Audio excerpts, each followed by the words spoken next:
everyone, welcome back to my channel Alfina Anesthetic Lifestyle. അപ്പോൾ ഇന്ന് നമ്മൾ സംസാരിക്കാൻ പോകുന്നത് BSc ഡയാലിസിസ് ടെക്നോളജി കോഴ്സിനെ പറ്റിയിട്ടാണ് കേട്ടോ. ഡയാലിസിസ് എന്താണെന്ന് ആർക്കും അങ്ങനെ പ്രത്യേകിച്ച് പറഞ്ഞു തരേണ്ട ആവശ്യമുണ്ടെന്ന് എനിക്ക് തോന്നുന്നില്ല. ഇനി ഒട്ടും അറിയില്ല എന്നുള്ളവർക്ക് വേണ്ടിയിട്ട് ഞാൻ പറഞ്ഞു തരാം. നമ്മുടെ കിഡ്നി പ്രോബ്ലംസ്, കിഡ്നി ഫെയിലർ ആയിട്ടുള്ള പേഷ്യൻസിനെ അവരുടെ നോർമൽ കിഡ്നി ഫങ്ഷൻസിന് ഒരു മെഷീൻ യൂസ് ചെയ്തിട്ടായിരിക്കും പ്യൂരിഫൈ ചെയ്യുന്നത്, അതായത് ബ്ലഡ് പ്യൂരിഫിക്കേഷനും കാര്യങ്ങളും ഒക്കെ ചെയ്യുന്നത്. അപ്പോൾ അതിനുവേണ്ടി യൂസ് ചെയ്യുന്ന മെഷീനാണ് ഡയാലിസിസ് മെഷീൻ. ഈ ഡയാലിസിസ് മെഷീന്റെ പ്രവർത്തനങ്ങളും അതുപോലെ തന്നെ ഒരു പേഷ്യന്റിനെ എങ്ങനെയാണ് ഡയാലിസിസ് ചെയ്യേണ്ടതെന്നും എന്തിനാണ് ഡയാലിസിസ് ചെയ്യേണ്ടതെന്നും അങ്ങനെ ഡയാലിസിസിനെ പറ്റിയിട്ടുള്ള ഓവറോൾ ആയിട്ടുള്ള കാര്യങ്ങൾ പഠിക്കുന്നതാണ് ഡയാലിസിസ് ടെക്നോളജി എന്ന് പറയുന്നത്. അപ്പോൾ ഇതിന്റെ എലിജിബിലിറ്റി വരുന്നതെന്ന് പറയുന്നത് +2 ആണ്. +2 ബയോളജി സയൻസ് ആയിരിക്കുക. ബയോളജി, ഫിസിക്സ്, കെമിസ്ട്രി എന്നീ സബ്ജക്ട്സ് ഉണ്ടായിരിക്കണം. ദെൻ 4 ഇയർ ആണ് BSc കോഴ്സ് വരുന്നത്. 3 ഇയർ കോഴ്സും 1 ഇയർ ഇന്റേൺഷിപ്പും ആണ് വരുന്നത്. ഡിപ്ലോമയും ഉണ്ട്. ഡിപ്ലോമ 2 ഇയർ ആണ് വരുന്നത്. ഡിപ്ലോമ അതിൽ 1 ഇയർ കോഴ്സും 1 ഇയർ ഇന്റേൺഷിപ്പും ആണ് കേട്ടോ വരുന്നത്. പിന്നെ ഇതിന്റെ സീറ്റ് ലിമിറ്റഡ് ആണ്.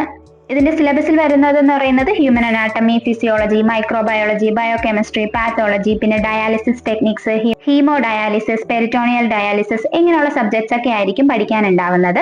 അതോടൊപ്പം അപ്ലൈഡ് അനാട്ടമി ഒക്കെ ഉണ്ടായിരിക്കുന്നതായിരിക്കും. നമുക്ക് പേഷ്യൻസിനെ 2 കാറ്റഗറി ആയിട്ട് തിരിക്കാം.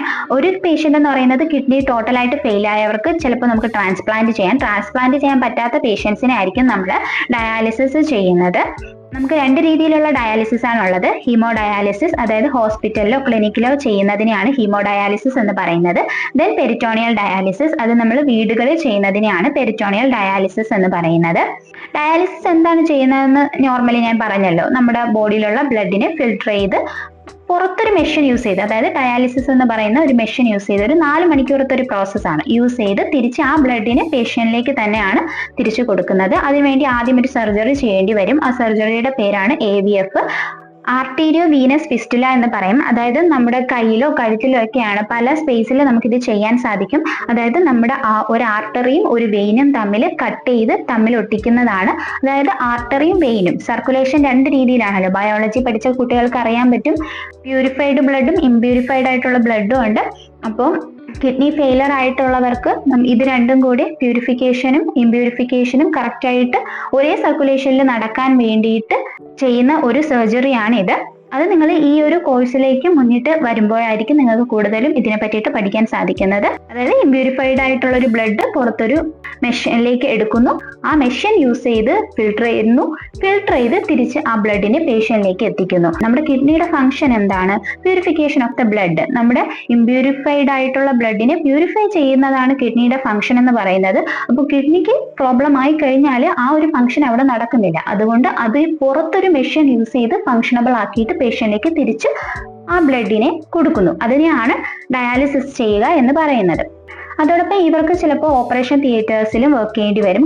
കാരണം ചില പേഷ്യൻസിന് ഓപ്പറേഷൻ ചെയ്യുന്ന സമയത്ത് കിഡ്നിക്ക് ഡയാലിസിസ് ചെയ്യേണ്ട അവസ്ഥ വരികയാണ് എന്നുണ്ടെങ്കിൽ അവർക്ക് OTയിലും വർക്ക് ചെയ്യേണ്ടി വരുന്നതായിരിക്കും.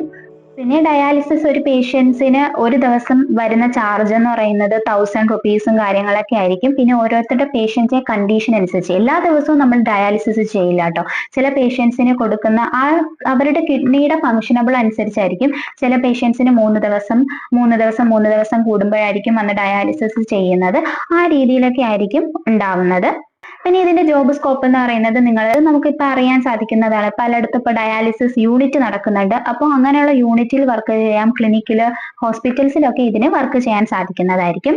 നമ്മുടെ കേരളത്തിൽ BScക്ക് 4 കോളേജസ് ആണുള്ളത്. 4 കോളേജസ് ഏതാണ് എന്നുള്ളത് നമ്മുടെ LBS അപ്ഡേറ്റിന്റെ വീഡിയോസിൽ നമ്മൾ പറഞ്ഞിട്ടുണ്ടായിരുന്നു. പിന്നെ പ്രൈവറ്റ് കോളേജസിലൊന്നും നമുക്ക് BSc ഡയാലിസിസ് ടെക്നോളജി അവൈലബിൾ അല്ല. ഡിപ്ലോമ ഇൻ ഡയാലിസിസ് ടെക്നോളജി മാത്രമാണ് അവൈലബിൾ. LBS ത്രൂ ആണ് നമുക്ക് ഡിപ്ലോമ ഇൻ ഡയാലിസിസ് ടെക്നോളജിയിലേക്ക് കയറാൻ സാധിക്കുന്നത്. ഡയാലിസിസ് ടെക്നോളജി ഡിപ്ലോമ എടുത്തു കഴിഞ്ഞാലും സീറ്റ് വളരെ കുറവായിരിക്കും. ഒരു ബാച്ചിൽ I തിങ്ക് ഒരു 6 പേരൊക്കെ ആയിരിക്കും ഉണ്ടായിരിക്കുന്നത്. അപ്പൊ നമുക്കിനി ഒരു ഡയാലിസിസ് ടെക്നീഷ്യന്റെ ഒരു വോയിസ് ക്ലിപ്പ് കൂടെ കേട്ടിട്ട് വരാട്ടോ. അപ്പൊ നിങ്ങൾക്ക് കുറച്ചുകൂടി ക്ലാരിറ്റി കിട്ടുന്നതായിരിക്കും. അതെന്ന് പറയുമ്പോഴത്തേക്ക് നമ്മൾ ഡയാലിസിസിന് അഡ്മിഷൻ എടുക്കുമ്പോഴത്തേക്ക് LBS ത്രൂ ആണ് നമ്മൾ അഡ്മിഷൻ എടുക്കുന്നത്. അതിൽ മാനേജ്മെന്റ് മെറിറ്റും വരും. മെറിറ്റിലാകുമ്പോൾ നമുക്ക് LBS ത്രൂ അഡ്മിഷൻ കിട്ടും. അഡ്മിഷൻ കിട്ടിക്കഴിഞ്ഞ് പിന്നെ ഡിപ്ലോമ ആണെങ്കിൽ 2 ഇയർ കോഴ്സുമാണ്, 1 ഇയർ ഇന്റേൺഷിപ്പാണ്. 1 ഇയർ സ്റ്റഡിയും +1 ഇയർ ഇന്റേൺഷിപ്പുമാണ്. BSc ആകുമ്പോഴത്തേക്ക് നമുക്ക് 4 ഇയർ വരും. 3 ഇയർ നമുക്ക് സ്റ്റഡിയും 1 ഇയർ +1 ഇയർ ഇന്റേൺഷിപ്പ് ആയിട്ടാണ് വരുന്നത്. പിന്നെ ഫീസ് സ്ട്രക്ചറൊക്കെ ഇപ്പോൾ ഒരുപാട് മാറിക്കാണും. ഞങ്ങൾ പഠിക്കുന്ന സമയത്ത് ഒരു 16K 15K ആയിരുന്നു per year. Anatomy, physiology, microbiology, pathology ഇതിൻ്റെയൊക്കെ ഒരു 3 മന്ത്സ് ബേസിക് ഒരു ക്ലാസ് തരും. പിന്നെ അത് കഴിഞ്ഞ് ഏത് ഡിപ്പാർട്ട്മെൻ്റ് ആണോ പിന്നെ ഡിപ്പാർട്ട്മെൻറ്റ് ബേസ് ആണ് ഡോക്ടേഴ്സ് ആയാലും അല്ലെങ്കിൽ ഇൻചാർജോ ടെക്നീഷ്യന്മാരും ഒക്കെ ആയിരിക്കും ക്ലാസ് പിന്നെ എടുത്തു തരുന്നത്. അപ്പോൾ കുറച്ചുകൂടെ ക്ലാരിറ്റിയിൽ കാര്യങ്ങളൊക്കെ മനസ്സിലായെന്ന് വിശ്വസിക്കുന്നു. ഇനിയും മനസ്സിലായിട്ടില്ലെങ്കിൽ നിങ്ങളുടെ ഡൗട്ട്സ് ഒക്കെ കമന്റ് സെക്ഷനിൽ ചോദിക്കാവുന്നതാണ്. അപ്പോൾ ഇനി നെക്സ്റ്റ് ഏതെങ്കിലും കോഴ്സസിനെ പറ്റിയിട്ടുള്ള ഡീറ്റെയിൽസ് നിങ്ങൾക്ക് വേണം എന്നുണ്ടെങ്കിൽ അതൊന്ന് കമന്റ് സെക്ഷനിൽ പറയാട്ടോ. അപ്പോൾ നെക്സ്റ്റ് വീഡിയോ ആയിട്ട് നമുക്ക് ഉടനെ തന്നെ കാണാം. അതുവരേക്കും ഓക്കെ ബൈ, താങ്ക് യു.